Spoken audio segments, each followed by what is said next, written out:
In the mystic realm of Eternia, a great evil known as Skeletor wages war against the peaceful Eternians and their heroic leader, He-Man. When Skeletor gets his hands on a key that can open a doorway anywhere in the universe, He-Man and his friends are hurled into an alien world called California and must find a way back home to save all of existence in the 1987 fantasy epic Masters of the Universe. I'm Connor Eyzaguirre. I'm Colton Jenkins. And welcome to another episode of Beyond the Bad.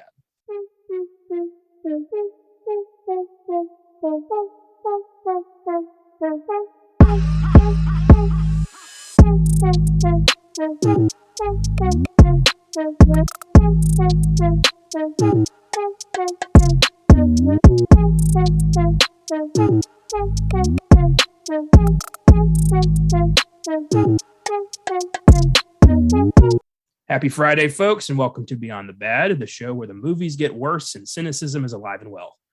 Today's episode will be a little different.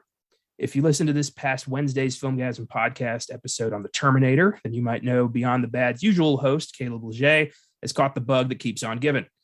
COVID's a bitch, and if horror movies have taught me anything, Colton, you're next. Oh, no. Please. Everyone on my fucking team, including me, keeps getting COVID, which is crazy. I mean, Austin and I are in Texas. Caleb's in Virginia. It still got him. I saw this post online, and it's the funniest thing I've ever seen. It said, I refuse to catch COVID in 2022, not because I don't believe in it or anything, just because I imagine catching COVID in 2022 like a fucking loser. Like it feels like that. Yeah. It's like I already beat it, and now there's a fucking epilogue. Yeah. It's an after credit scene. That's what it is. It is to a movie I don't want to fucking see anymore. Yeah. So, Caleb, hope you're better next week. We're going to do our best. Colton, thanks for being here to help me take apart another shitty movie. Yeah, of course. You know, I'm always down to trash movies. I will say off the bat, this one was definitely better than the last one I did in the Ghost of Mars. But I think everything is better than that piece of shit, honestly. Oh, you have no idea. That was one of the good ones. Oh, no. But this show can, it can give, it can take away. It's entirely random, honestly. And that's, I think, the beauty of this show is we don't know if the movie's really going to be that bad or if just everyone's been convinced it is that bad. Most of the time, though, it's that bad. But this one's pretty divisive, I got to say. Yeah, I had high hopes, and I wasn't overwhelmed, wasn't underwhelmed. I think I was just whelmed, right in the middle.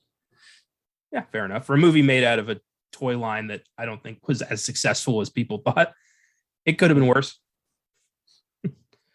Yeah.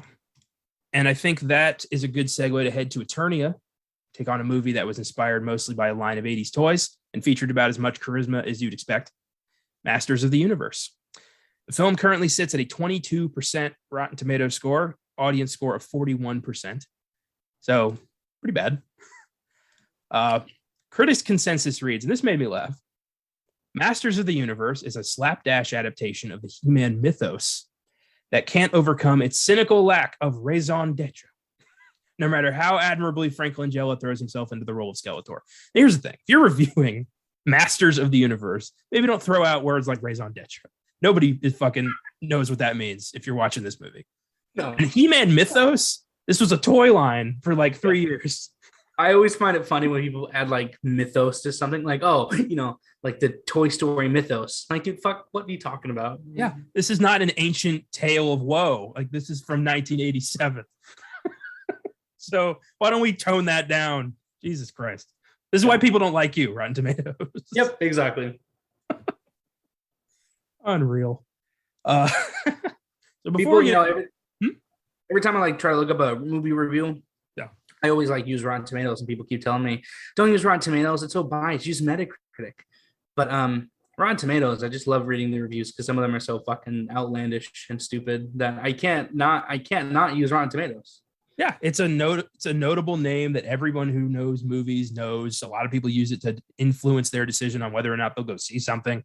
It's a good baseline for this show. Yeah, it is. Yeah, and I just love the critics' consensus being like, He-Man did not live up to my expectations. Really? Which score do you pay more attention to, the critic score or the audience score? I tend to pay more attention to the audience score. Yeah, same. Yeah, but I do love the critic score when it's like, I love when one of them's super low and one of them's super high. Is it like, I wonder like who was right? That's great. Exactly. For example, Crimes of the Future. I haven't checked the Rotten Tomatoes, but I guarantee you the audience score is super low and the critic score is super high. Let's do it right now. Let's check that. I'm curious. Crimes of the Future. Critic score of 79%, audience score of 50. Yep, exactly. Who'd have thunk? Us. We'd have thunk. Yeah. So before we get into the meat of the show, Colton, I have one question for you to get the juices flowing here. Yes. So Masters of the Universe came out of a line of Mattel toys. Alongside G.I. Joe, Transformers, and the upcoming Barbie movie, what are your thoughts on movies made from toys? Do you think they have any goal besides making money, or do you think it's possible to find emotional value anywhere in there? So I feel like a lot of the time it is just to make money, because when you make a movie out of a toy line, it's basically one giant commercial. However, I feel like sometimes they genuinely do care. And I feel like with the first Transformers movie, say what you will about it, I feel like that came from a place of Michael Bay actually wanting to create something really good. And also the new upcoming Barbie movie, just having the balls to cast Ryan Gosling and Margot Robbie as Ken and Barbie.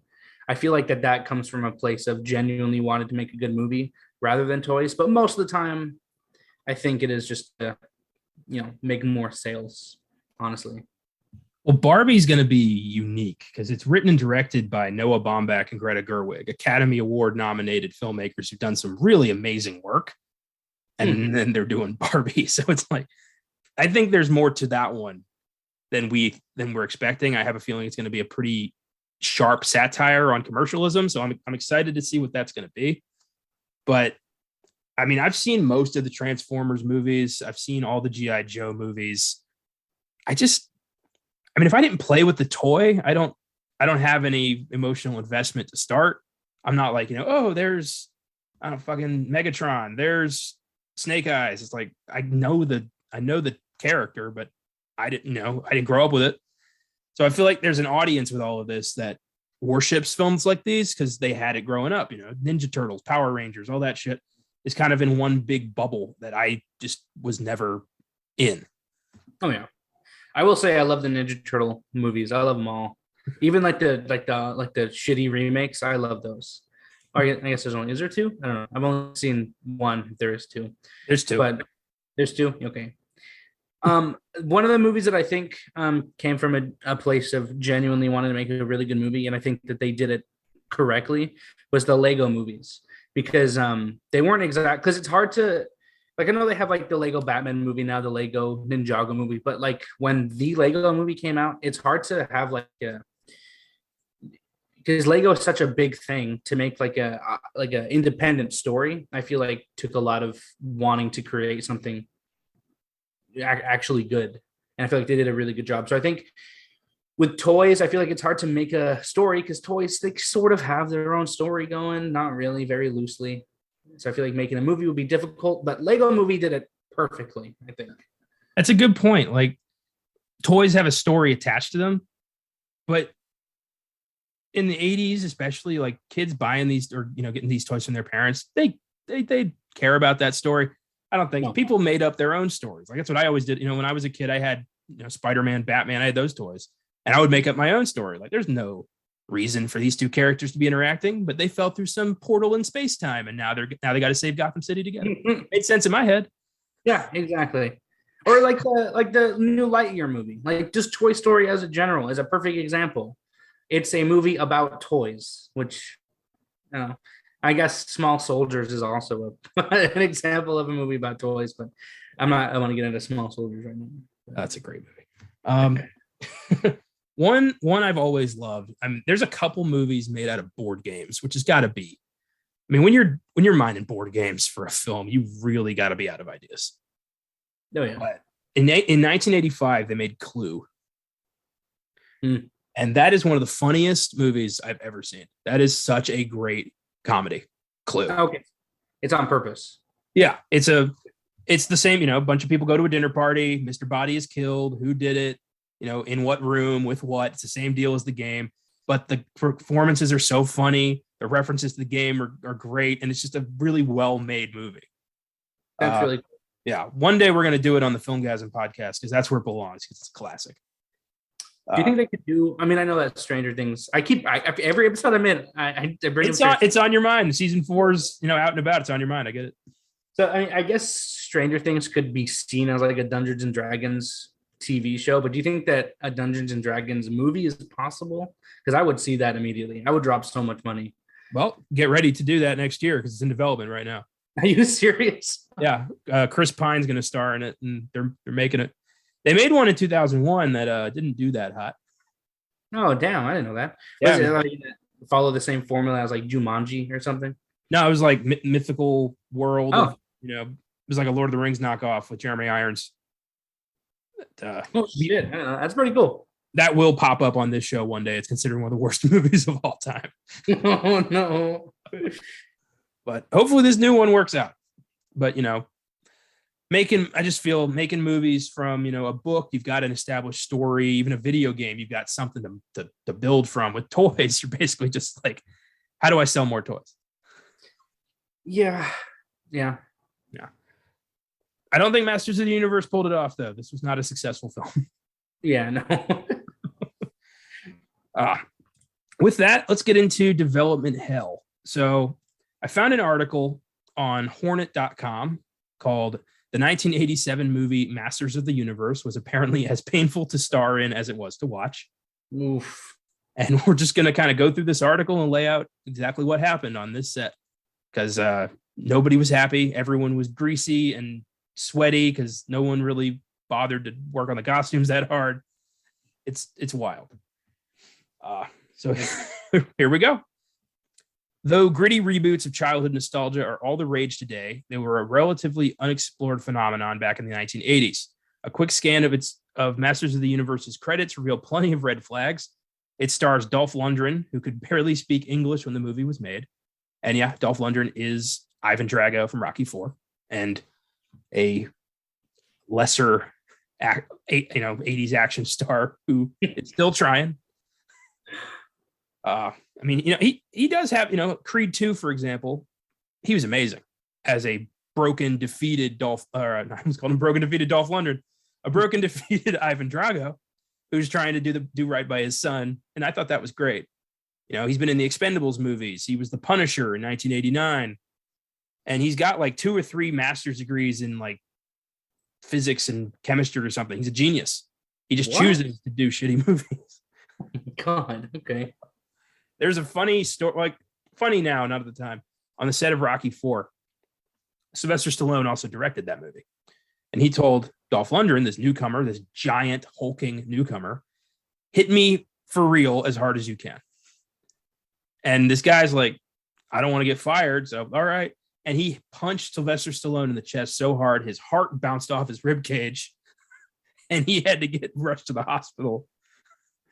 And, so Dolph Lundgren nearly killed Sylvester Stallone by punching him. And then apparently he felt no remorse. He was like, well, he told me to punch him. Yeah. Oh, love it. So the movie was produced by Canon Films, who, depending on who you're talking to, either made the worst films ever made or some of the greatest cult classics of all time. It really depends on who you're talking to. Personally, I have not seen enough Canon films to worship them, but I know some people who do. Yeah. And this is the worst part. The director, Gary Goddard, has been the subject of accusations of sexually abusing minors. Oof. In the past few years, especially. I looked into this. This is what I found. In April 2014, Goddard and his frequent film collaborator, Bryan Singer, along with several other filmmakers, were sued by actor Michael Egan III, who alleged that they had sexually assaulted him when he was a minor and had videotaped some of the assaults. Egan withdrew his lawsuit against Goddard in June 2014. By August of that year, he had dismissed his lawsuits against all of the other defendants as well. So he came out, he said that they had assaulted him when he was a kid, then he withdrew everything, but I mean, personally, I think he was probably coerced. Yeah. In November 2017, actor Anthony Edwards wrote an essay on Medium in which he alleged that Goddard molested him and raped his best friend, quote, for years, starting when they were 12 years old. Speaking on behalf of Goddard, his publicist denied the allegations. Brian Claflin, an aspiring artist and fashion designer from Salt Lake City, accused Goddard of a 1999 sexual assault at his Beverly Hills residence. Claflin died by suicide in Berlin in 2014. So there's a few accusations of sexual assault against this guy. And the fact that he was hanging out with Bryan Singer, also accused of sexual assault of minors, doesn't look good. Holy shit, dude. Yeah. Rough shit. I mean, absolute monsters. They should be rotting in hell if this is true. But that's the guy helming this movie. Wonderful. Gary Goddard. I know this is going to be a weird thing to say, but there's a lot of pedophiles named Gary. Like, I can think of at least 2 or 3 right now, like famous pedophiles named Gary. It's a fucking weird coincidence. Yeah, anyway, Google them. I'm not making this up. So back into the article. Yeah, I just Googled.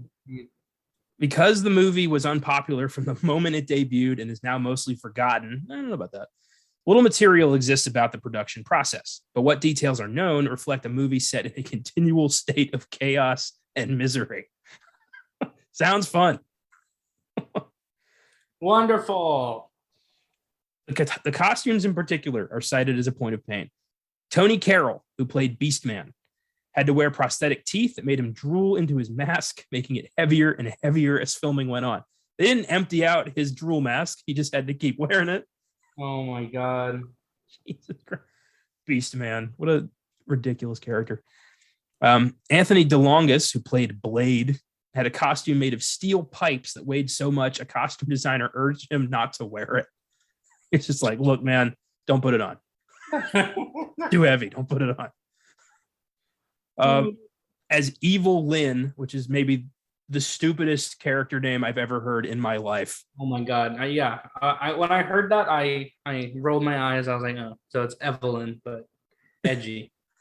Most of what I know about He-Man comes out of Robot Chicken. And there was a bit where Skeletor finds out her name is Evil Lynn. He's like, wait, you're telling me this whole time your name is Evil Lynn? I just thought it was Evelyn. Like this whole time, I thought your name was Evelyn. Sorry about that. So as Evil Lynn, Meg Foster had to wear a 45-pound costume that gave her bruises all over her groin. Jesus Christ. So the costumes were hurting everybody because they just had no money. So they just, whipped something up and made him wear it.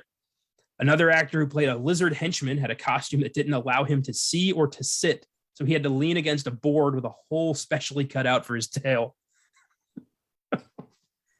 Unreal. It's amazing that this production wasn't shut down for abuse. But I can't. That's the 80s. Couldn't do that now, but that's for damn sure. Fuck no, man. Are you kidding me? I was reading something about it might have been like Spider-Man or something. How they would, or was it Ben Affleck in Batman? It was one of the superhero ones. They were complaining they're like that they would go hours and hours without peeing because taking off the costume was so fucking rough. And then you also saw the other side of that, Margot Robbie and in Suicide Squad. Apparently she was just really uncomfortable with her costume because of how demeaning it was and stuff like that. She said that she went on a lunch break and she felt so uncomfortable the entire time because having all those eyes on you has to be the worst thing ever. So yeah, I heard that was part of her stipulation to coming back to the role was give me a costume that's not out of a porno. Yeah. And in this day and age, making her wear, tiny little shorts and leggings is fucking, especially when she's actively uncomfortable with it, is really fucked. Yeah. And of course, you hear the whole, I can't pee thing from all of them, like Spider-Man, Batman, that's just par for the course with these costumes that look great on camera, but are completely dysfunctional off screen. I get the aesthetic point. If the actors are fine with it, they're fine with it. But I hope that if they do voice concerns, they're not ignored, because in the 80s, they were absolutely ignored constantly. I feel like making movies in the 80s was just rough in general. Like, it wasn't a good gig at all. There's certain decades of film that there are more horror stories from than others, because gradually it took, people started paying attention to like child labor and, costume design and like things that make sense now. But at the time it was like, why wasn't anybody looking at this? I think the worst like story I ever heard about like on set like filming is the girl that the little girl in All Dogs Go to Heaven. Apparently like it wasn't necessarily on set, but apparently she was like in such an abusive household. It was just rough and it's just awful. If you ever want to cry, just look at the story of her, and it's really upsetting. That's sad. I've heard that movie's touching, so that's unfortunate.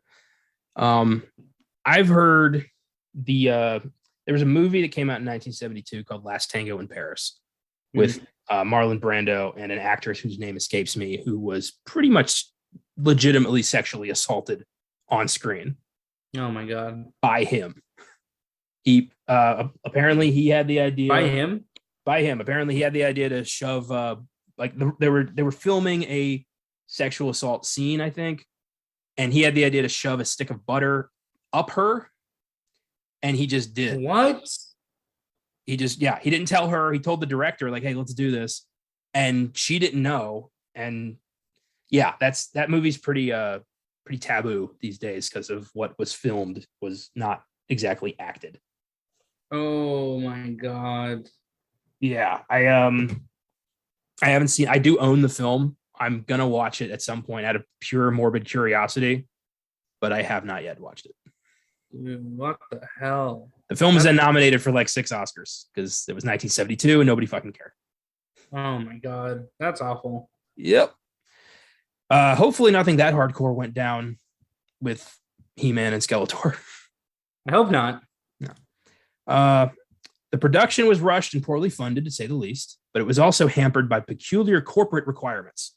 Mattel, who made the He-Man toys, forbade He-Man from killing anybody on screen.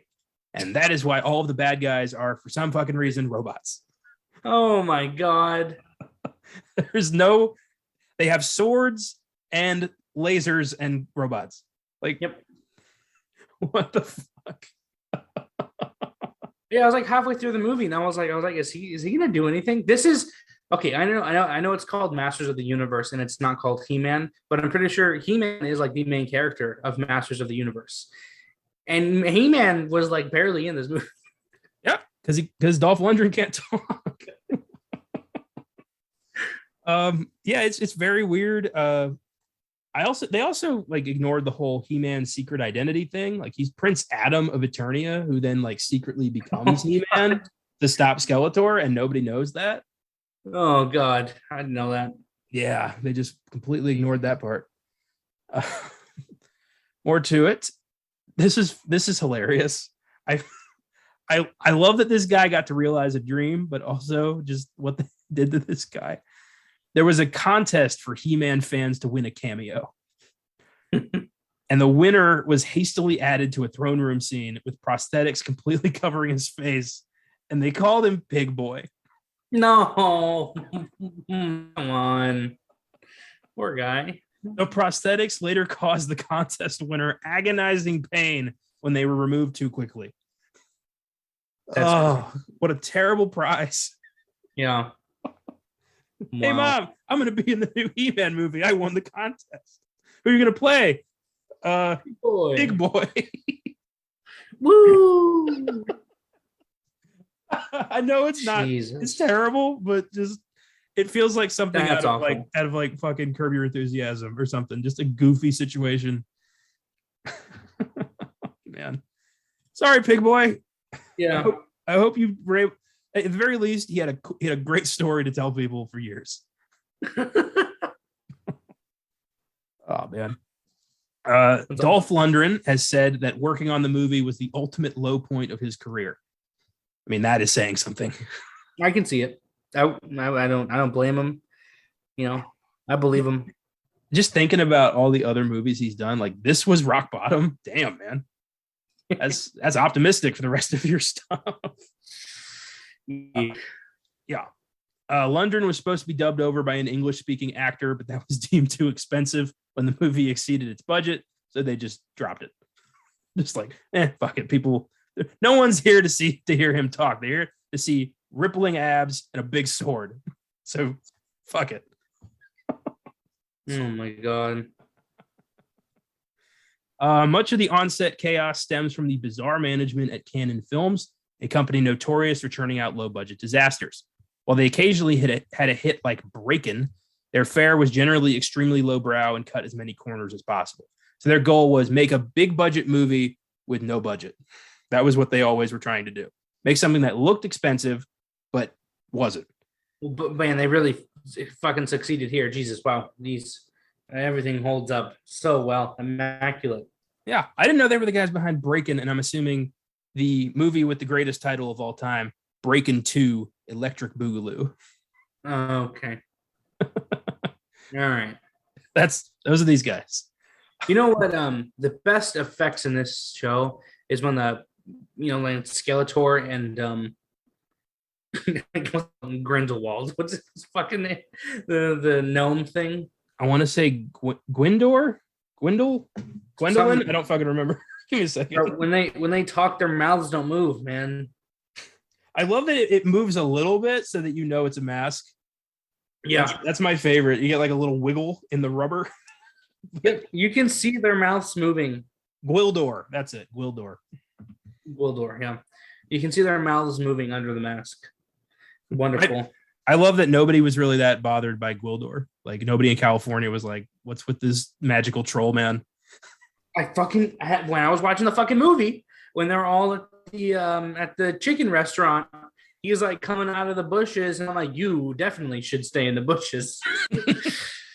Dude, like, don't come out of the bushes, man. Also, I did this last time. I don't remember what movie it was. What movie did I say I went in completely blind? And I didn't look at the plot at all. What movie was it? I don't remember. It doesn't matter.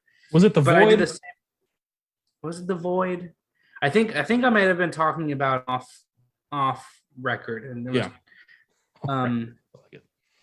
yeah, like I went into this movie completely blind. I had no idea what the plot was going to be. So of course, when they get transported to modern day, I was like, what the fuck? I was like, why are we in a KFC?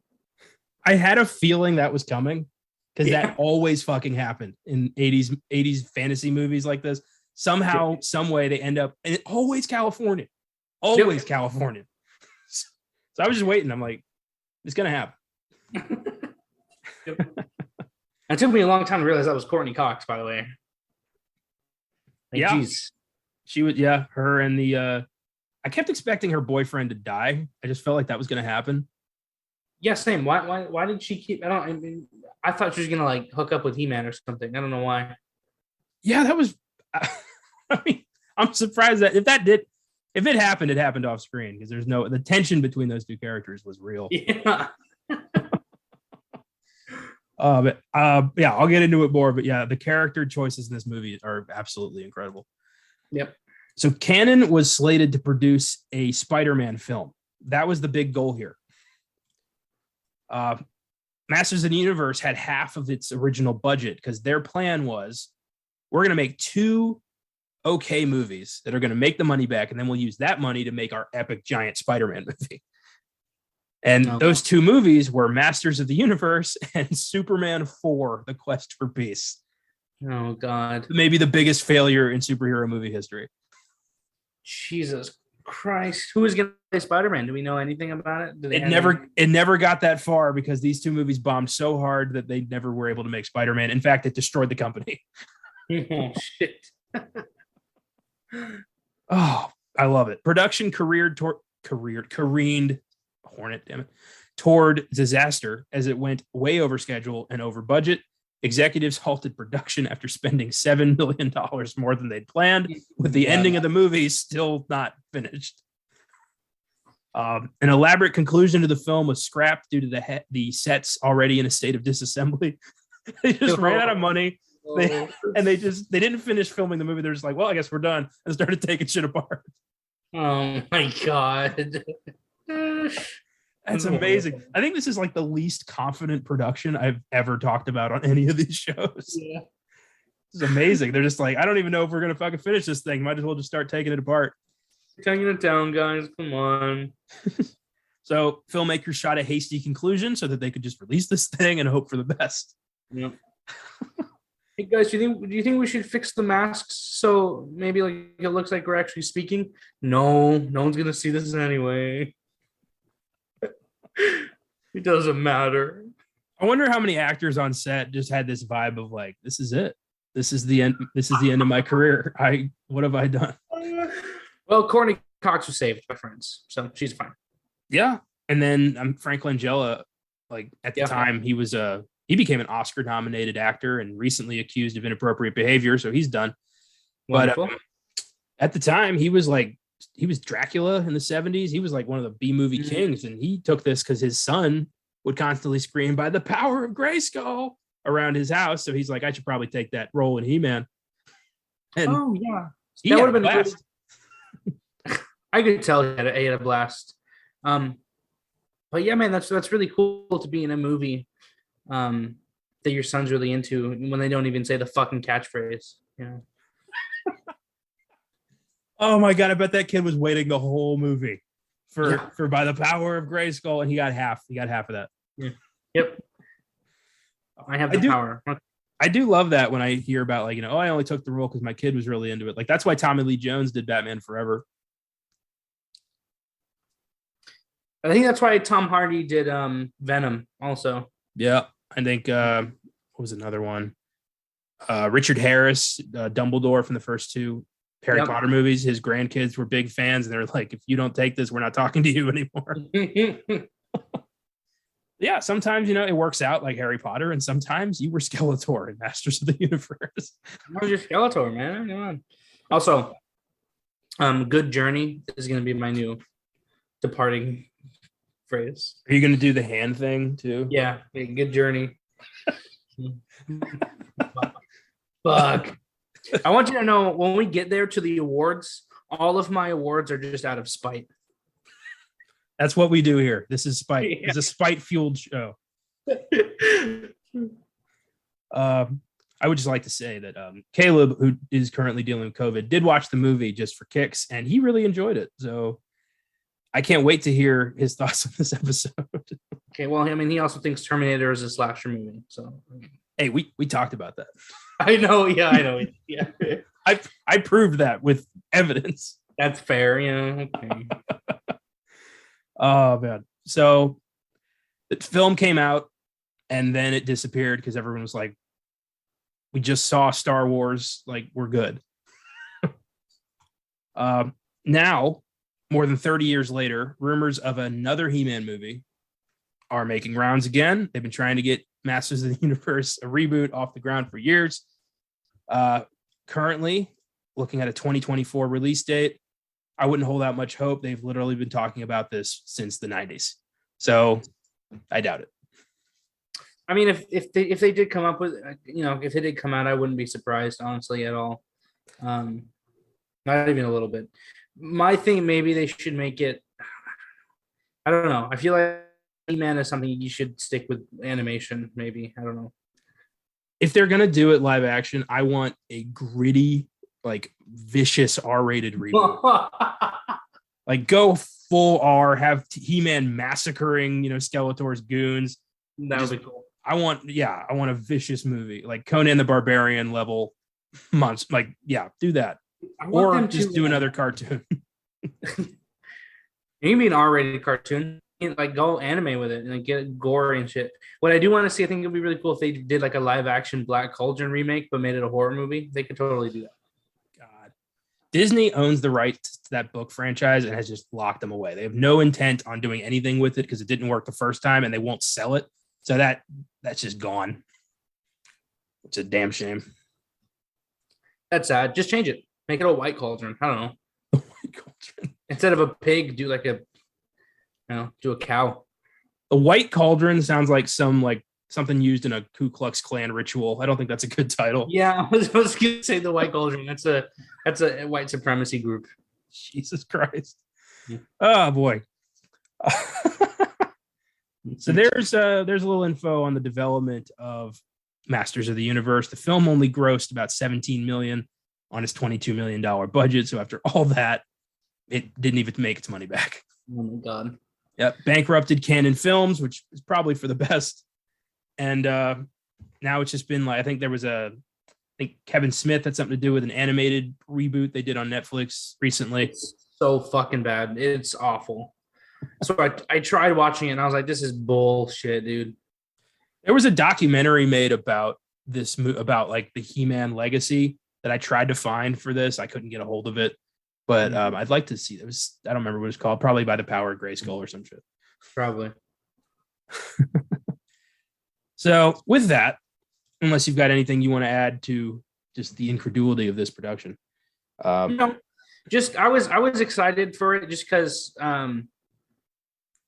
I think like I said earlier, I always really liked the aesthetic of, like, I might not be a huge fan of a property, but I like the aesthetic of that thing. So I just love watching compilations of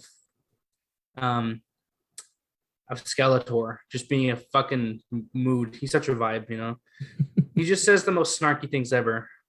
I don't know. Just if you ever have a chance, go ahead and look up Skeletor. If you YouTube Skeletor being a mood for 5 minutes, you'll get it. Because he says the dumbest shit. It's amazing. That's great. The 80s cartoon villains were a special breed. Like, they were so stupid, but so cool at the same time. It's hard to explain. Yeah. Like, you know, Skeletor, Cobra Commander, all that shit. They were like dumb as hell, but also you were a little afraid of them. So like one. Okay, I just looked up some quotes that he said, and one of never mind what I said, just do what I said. Oh my God. Like, what? Is that brilliant or stupid? I can't tell. Right? Like, dude, he's just so fucking. Oh yeah, okay. So I guess like in one episode, someone calls him wonderful. They're like, "Oh, you're wonderful, Skeletor," and he says, "I am not nice, I am not kind, and I am not wonderful." Yeah, man.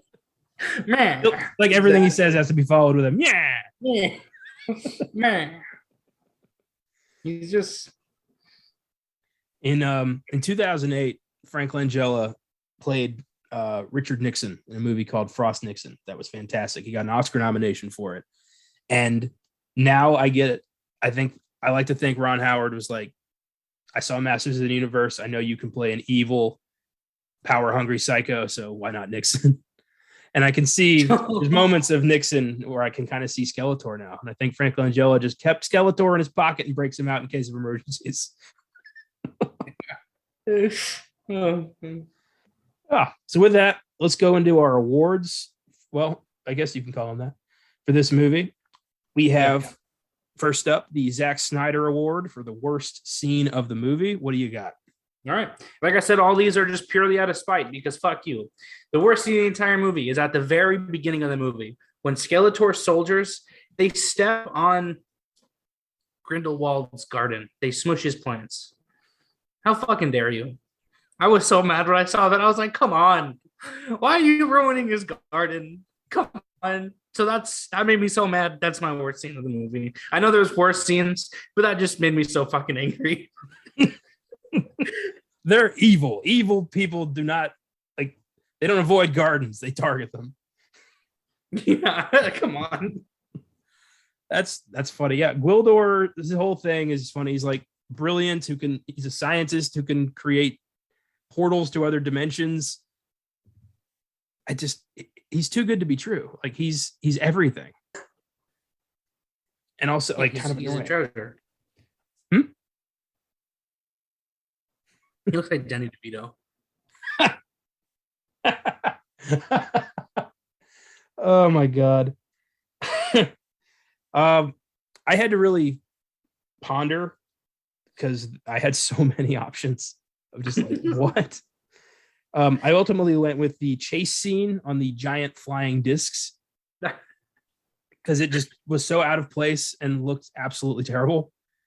Yeah, and it was that was my runner-up. And then I also thought when I was there's the scene where Skeletor finally captures He-Man and he's whipping him with that fucking CGI whip.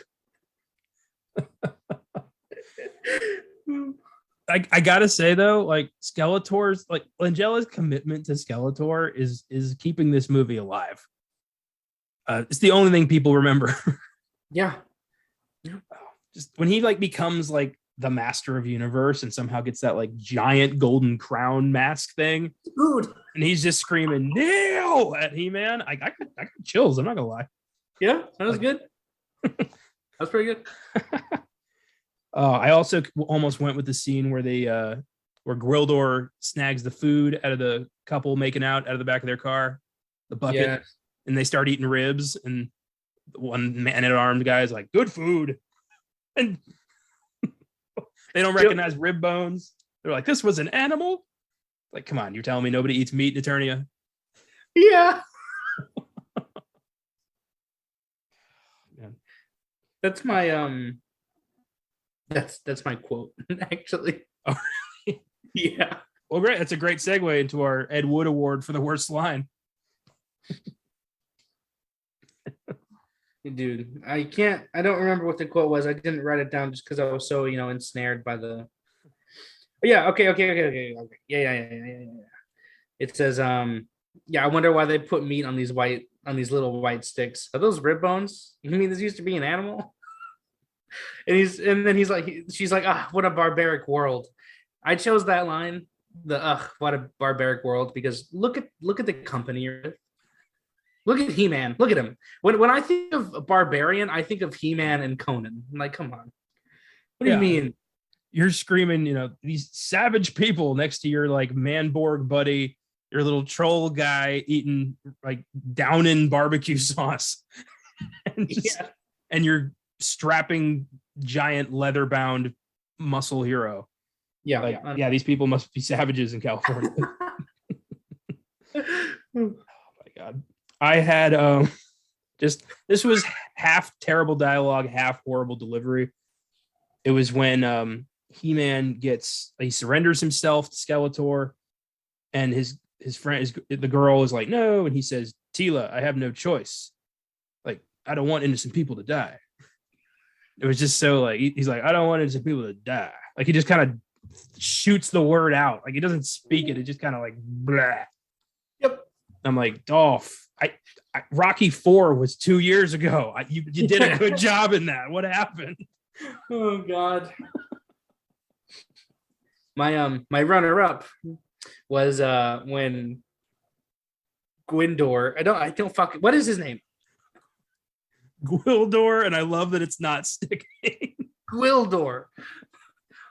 He goes to his house and he goes to open it. He goes to unlock it, and he's like, I hate how I have to lock my door every day now. That's not going to be the same in the future. One day we'll be able to keep our doors unlocked. And I was like, dude, come on. I was like, man, if only you knew what the world was like today. Skeletor. God damn it. I love that it's like, one day when He-Man's elected, it's a political thing. It's like, no, you got a skeleton wizard conquering all of reality. Like, fuck your door. Why aren't you in hiding somewhere? Yeah. He's after you. All right, the Steven Seagal Award for worst performance. It's pretty, it's easy pickings, but Dolph Lundgren as He-Man. Yeah, I'm gonna go with the same. I was gonna choose Skeletor, but just the more we talked about it, I realized that it wasn't that he was a bad performance, but he was just so different than the character from like the cartoon from what I've seen, and again the whole mood thing. But the more I'm thinking about his performance, the more I'm starting to realize that he was kind of sassy in this movie. He was a bad bitch. What can I say? Skeletor is a bad bitch. I agree 100%. Yeah. Whereas He-Man was just a bitch. Yeah, he didn't do anything in this movie. This was his movie, and he was not even in it. Well, the whole it opens in like the middle of the war without introducing us to fucking anything. Nothing. And, like, just expects us to have played with the toys and seen every episode of the cartoon. Exactly. But like I said, I was watching with my friend who she knows some of the He-Man mythos. And I was like, who the fuck is a sorceress? I was like, who's Grayskull? I was like, I don't know what the fuck's going on. Please. Oh my God. Yeah, the whole sorceress just standing there the whole time was ridiculous. Just I love Skeletor's constant, like, recorded messages to a crowd of like 8 people in Eternia. Just clear, like, what's he conquering here? Yeah. Fucking nobody in this place. Oh, but yeah, Dolph, I think, they cast him because he was a, 6 foot tall, super ripped blonde guy. They didn't have to do a lot of work with him. Was Schwarzenegger was he not around? Like, no, I think he just read the script and was like, I'm going to do Predator instead. Okay, yeah. Which was a good move. Yeah. Although a bleached blonde Arnold probably could have made this movie a bit better. Yeah. 100%, yes. All right. From there we go to our Michael Bay Award for the worst filmmaking decision. What was the biggest mistake of this movie? It's a toss-up between either making the movie, casting Dolph Lundgren as He-Man, or making the movie not animated. I feel like was a pretty big mistake. I feel like this movie, they could have kept everything the same, the voice actors, everything. But if it had been animated, it would have been better. Dude, if Ralph Bakshi had made this, dude, I was thinking that the whole fucking time, especially, oh my God, dude. Yes. Yeah, because Wizards has a very similar vibe. So I think he was the guy to make like a great He-Man movie. Damn, that's a huge missed opportunity. Yeah. Exactly. Yeah. I was thinking that when I was watching this, I was like, damn, I was like, what if like Wizard, oh my God. They could, and then, oh my God, if this was made like Wizards, they could have done the whole backstory thing like they did at the beginning of Wizards, like the storybook part. Yeah. With fantasy movies, you need some kind of establishment. You need to, like, you can't just throw us in. We need to know, like, how is this different? What are the stakes here? Who do I hate? Who do I love? Like, what is this? You need a what is this? Every good fantasy thing does it. Sci-fi does it. Like, I need to know what I'm like, where I'm at here. Like, you can't just throw me in the deep end and expect me to swim. I can't do that. Yeah, no. My decision, like, the worst decision for me was combining elements of fantasy and sci-fi with no explanation at all. Like, why are there portals and swords and magic and also robots and lasers and fucking guns? Like, what is going on here? Yeah. I said that to my friend while watching the movie. I had to pause it because, there's like He-Man pulls out a sword, and I paused it and I was like, does he know that guns are a thing? And she was like, no, his sword is magical. And I was like, where? I was like, where? Yeah. And she's like, well, when he says by the power of Grayskull, and I was like, when is he gonna fucking say it? If his sword is magical, what is he gonna do? So did he get the power at the end of the movie? Has he just been a dude with a sword this whole time? I don't know. This is his origin story. That's what it is. But he wasn't. He's Prince Adam who uses the sword to become He-Man. If he's already fucking He-Man. Yeah. Oh my God. I don't even care about this mythology, and I know that. Yeah, no. Yeah, no, sir. Like 5 minutes in, people were shooting with laser guns, and I was like, what the fuck? I was like, when does this take place? And then we go to California, because why not? Yeah. Yep. Oh my God. So yeah, I think if you're gonna do that, very few franchises can pull that off, fantasy and sci-fi elements. I mean, obviously, there's Star Wars, but they did it in a very smart way where it's definitely more sci-fi leaning. This was just swords and robots at the same time, and that just doesn't make any fucking sense. Yeah, no. Swords and wizards. Yeah, wizards and like inventors. Yeah, I know. Fucking. So the silver lining, like, was there anything good you took away from this movie?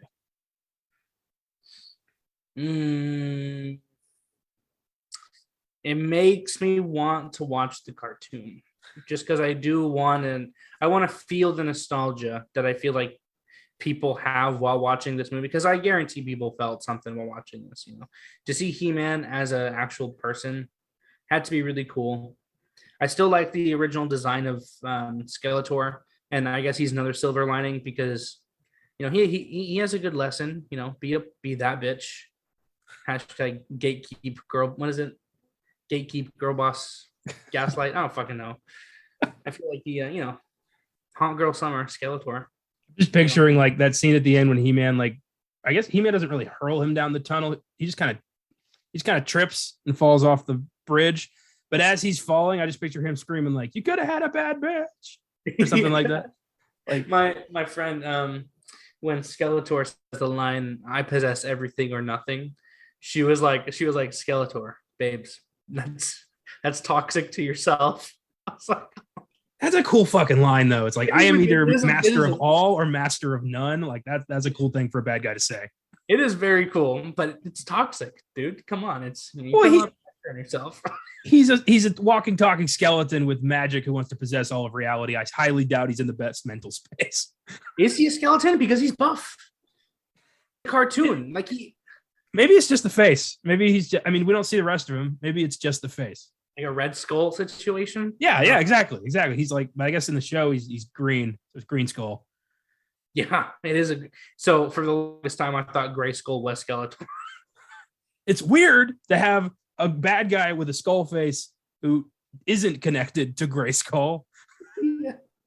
Maybe it was. Maybe they took it from him. Yeah. Here's a question I still have. Yeah. What the fuck is Gray Skull? It's the power. Oh my god. Okay. It's the vague power. Okay. That makes one master of the universe. Okay, yeah, that makes sense. It's also the castle. So I don't know. Yeah, I don't fucking know. Yeah, it's the castle. I looked it up. Okay. My silver lining is James Tolkien as Detective Lubick, our cop who's just in the wrong place at the wrong time, who is constantly making things worse until he ends up in Eternia and is like, holy shit. Like, somebody get me a sword. And the reason I picked him is because he's Principal Strickland in Back to the Future. Yeah. And the whole time, I kept waiting for him to call somebody a slacker. I was hoping. Yeah, the entire time I was like, please call someone a slacker. Please, come on. But his commitment to not giving a fuck in this movie is magical. And I just loved his character. And also, he ends up with a hot Eternian girl after being in Eternia for like 40 minutes. That ending, they were like, bro, aren't you going to go home? He was like, fuck no. Are you kidding me? Look at this place. I got everything I need right here. I got this. I got her. I got the broad. Like, he's just the best. I love this guy. Yeah. He's my fucking hero. Yeah. He's like, this is what I call a retirement. I was like, yeah, I get it. I love that the whole like royal family of Eternia is just totally cool with this cop from California becoming, I guess, part of the court. Yeah. 100%. He's just sitting right next to the sorceress. Like, it's nobody's business. He's just fine. I like to think that he is, Professor Strickland. He quit education to become a cop, ended up in Eternia. I love that. Also, another problem I had with the movie is the way that she goes back in time before her parents died, and there's no fucking consequence to that. It is. How did he even know? Like, I love that she had that moment of like, oh wait, I can save my parents. Like, that wasn't the first thing that popped into her head when she heard time travel. Yep. God. And then also the after credit scene where it's just Skeletor's skull saying, "I'll be back." Was there a plan? Yes, I read about that. They were ambitious with this. The sequel was going to bring in She-Ra and Battle Cat and all these other people from the cartoon. They dismantled the script, ended up turning it into a movie in 1989 with Jean-Claude Van Damme called Cyborg. So, okay, fair enough. There's so many movies that used to be sequels for movies that didn't deserve sequels, that they had to then retool to make something new. A lot of movies are like that. Mostly bad ones. Yeah. Happens a lot. So there it is. Those are our awards for Masters of the Universe. I think we're both in the same boat of like, this this is bad. It's a bad movie. Yeah. But it's got its moments. There's something endearing about it. I get why some people are like ride or die with this thing. I get it. It's interesting because the last Beyond the Bed I did, because my very first episode, I said I don't think there's ever such thing as a bad movie because I will always enjoy watching a movie. Mm-hmm. And even like Ghost on Mars, it was a boring bad movie. But I mean, I still had fun talking about it after. This wasn't boring. It was just disappointing. Yeah. I feel like is how I would describe this movie. It's a disappointing bad movie. I feel like they had a lot of potential and they weren't confident in themselves. I think you could, within the right hands, I think you could clean this up and make something out of it. I think you had a production company that didn't care. You had a lead actor who couldn't speak English. You had a production going viciously over budget to the point where they were just giving up. Like, you take all that away and you give this to somebody who knows that, like we said, with like Bakshi, you could make something really cool out of this. 100%. So, yeah, I mean, I feel the disappointment, and it is just incompetent people. Sometimes that's all it takes to fuck up a production. Here, I'll give them the recipe right now. Director, if you have to make this live action, director, Edgar Wright. I'm only saying that because I just finished watching all of his movies. I just watched Last Night in Soho, and it was wonderful. So he needs to direct it. Hear me out. Nicolas Cage as He-Man. Oh, you don't even need to sell me on that. Willem Dafoe as fucking Skeletor. Fuck, you've been thinking about this. That's all you need. That's all you need. That's it right there. Jesus Christ, I'd watch that in a heartbeat. I would, yeah, I'd own that in the best possible quality. Yeah. Shit, that would rock. That's wonderful. So let's talk about some people who don't really hate it that much with our next segment, What's in the Box? What's in the fucking box? Give me the gun. This film has a 2.4 out of 5 on Letterboxd, which is pretty high for the quality of films we cover on this show. And a lot of people love it. Like, they grew up with this. This was a staple of their childhood. So there's a lot of nostalgia love for this film, which I get. You know, nostalgia can be a tricky bitch. It can really mess with your thoughts on a movie. And I've had to revisit some stuff of my own, and I have convinced myself are masterpieces, and I watch them now, and I'm like, what the fuck was I thinking? So I hate when that happens, but sometimes you need it to happen. I actually had like the reverse thing happen recently. I rewatched Scooby-Doo and Scooby-Doo 2, Monsters Unleashed. I used to hate those movies, but now I watch it and I'm like, oh, these are wonderful. These are great. Do you know James Gunn wrote those? Are you serious? Yeah. He wrote very R-rated movies that they told him to tone back considerably. But that's why there's so many random adult jokes in those films, because he didn't take it all out. That's pretty good. I like that. Yeah, I have a soft spot for those. I think they're fun movies. Here's my first Letterboxd review. This is from Karen H. Why does He-Man have a gun? All caps, 1.5 star. It's a good question, Karen. And I'd love to be able to answer that for you, but I can't. I don't know if I. Yeah, because I don't even think we see him pick it up. He just has a gun. Yeah, he just has one. He gives it to Julie, to Courtney Cox. He gives her like, here, defend yourself. You are He-Man. What are you doing? You protect her and yourself. What are you doing? After every single like bad thing that happened, every time monster attack, he immediately grabs her, puts her on his rippling chest, and is like, "Are you okay?" Like, you are He-Man. Yeah, he was trying to make something happen, and he didn't. And seeing her reactions, he didn't need to try that hard. No, he didn't. This next one is from Austin Shermer. Imagine if someone wanted to combine Conan the Barbarian with Star Wars, but it ended up looking like a cross between very high-class LARPing and an 80s music video. Very bad, but also very rad. 2 stars. That is pretty fucking good. I like that. It does feel like an 80s music video or like some very dedicated LARPers. I love that. Yeah, it does. This next one, this is from Insomniac Foe. Pure cheese. but damn was it good going down. If anybody is looking to He-Man for plot, stop it. Get some help. 3 stars. So this is a porn, but for movies. Is porn without, basically this is porn without the sex. Yeah. Yeah, dude. Oh, yes. This is what the people and the nice guys thought they were doing when they were making their porn. Those are the weirdest movies, though. The movies that feel like they had a porno budget, but there's no sex. It's like, what? They stuck with the plot. Yeah, it's like, what is this? Who's this for? Yeah. God. And then my favorite, this is from Flinick. Other than the rad opening, this is atrocious. A shoddy amalgamation of at least 50 other films. And this is my favorite part. I still had a blast, though. 3 stars. What the fuck? This movie is absolute horseshit, the worst thing I've ever seen, but it's pretty good. What are you talking about, dude? It's like I always feel like you do that with like friends though. You're like, no, you don't understand. You gotta fucking watch this movie. It's the worst thing ever made. Yeah, I do that a lot. It's pretty good. It's pretty good. Yeah. I mean, I try not to wish like horrific movies upon people, but sometimes you just have to know if you're alone. You have to be like, I can't be the only one who thinks this is crazy.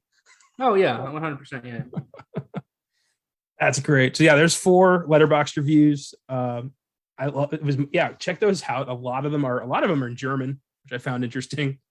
Okay. And a lot of them are very much like, don't believe the hype. This is my childhood right here. This movie's amazing. It's still amazing. A lot of 4 and 5 stars. I was surprised. Okay. Sure. Yeah. Personally, no. I gave it 2 stars on Letterboxd. Oh, damn. Yeah. Caleb gave it 3.5. So he was a fan. Yeah. This was fun. This is a fun movie to nitpick. This show has introduced me to so much schlock. It's crazy. Yeah. Like I'm actively avoiding negatively reviewed movies now because I know one day I'm gonna have to do it here, and I don't want to watch this shit twice. Yeah. Have you done The Room? Not yet. That we're saving that one. That's a special bad movie. Like that'd probably be our 100th or our 50th or something. Like that's gonna be a big one. Yeah. I have seen that though, and that is a wild ride. It is, and the Disaster Artist is a great movie too. That was great. That was a great movie. I love it. Like the whole story of The Room is crazy enough to get its own movie about making that movie. Yeah, it's crazy.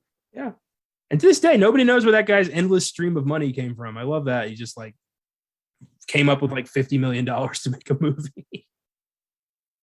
I like how I think it's either Vanity Fair. They have a YouTube channel, and they always do like when Joker came out, they had the director break down a scene, or like for Quiet Place, they had John Krasinski break down a scene, but they brought Tommy Wiseau in to break down a scene from The Room when the Disaster Artist came out, and it's so fucking funny to watch him.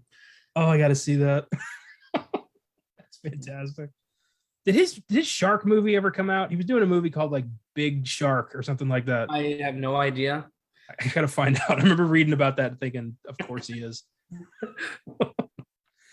Oh, beautiful. Yeah, but when we get to Tommy Wiseau, like we'll call you in. Oh yeah, for sure. Good. Thanks for listening, everybody. I hope you liked a different kind of show today. If you did, feel free to follow us on Facebook, Instagram, and Twitter at Filmgazm Productions.